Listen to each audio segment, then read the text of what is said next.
A tiny parasite is back in America's food supply. The outbreak has climbed into the thousands of cases, and investigators still can't figure out where it's coming from. We covered this parasite before, and now there's a major update. The CDC has confirmed 843 domestic cases as of July 9th, with more than 1,500 additional cases still being analyzed. News outlets are tallying totals that reach well into the thousands across 31 states. In this video, we'll break down what Cyclospora is, why tracing it is so hard, and the one test you might need to ask for. Back in June, we told you about a parasite called Cyclospora causing an outbreak. Now, news outlets are reporting that outbreak has grown dramatically, climbing into the thousands of cases. But let's look at the official numbers. As of July 9th, 2026, the CDC has confirmed 843 domestically acquired cases. There are more than 1,500 additional cases still being analyzed across 31 states. Among those confirmed, 86 people have been hospitalized.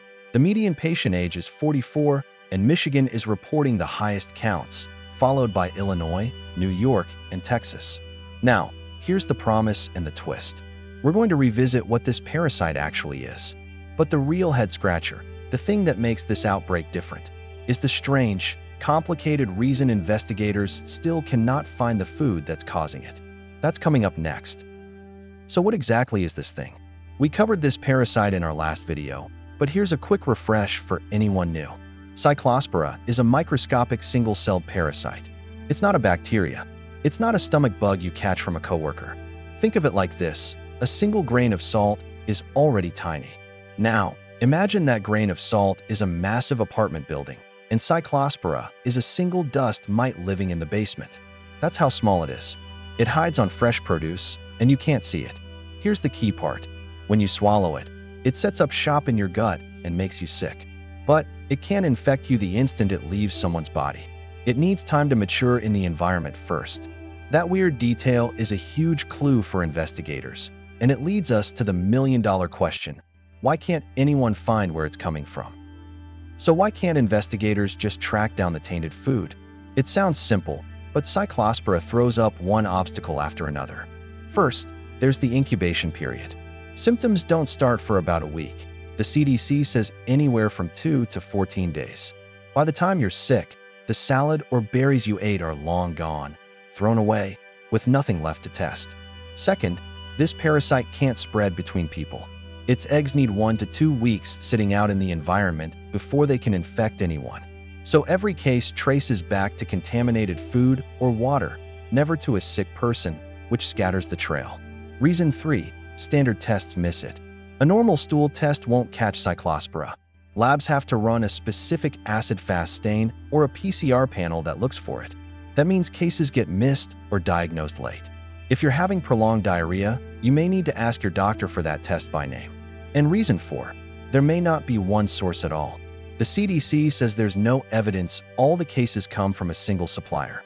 They're chasing multiple separate clusters, which is far harder than tracing one bad shipment. So if it's this hard to find, how does Cyclospora get on your food in the first place? We'll get into that next. So how exactly does this tiny parasite end up on your plate?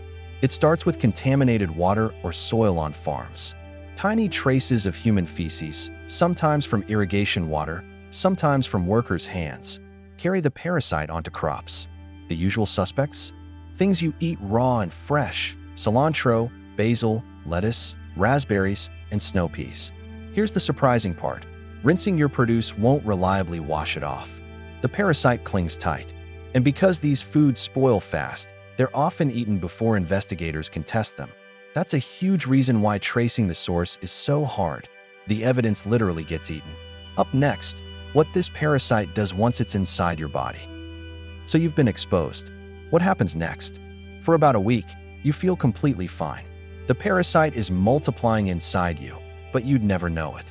Then, usually around day 7, the symptoms hit.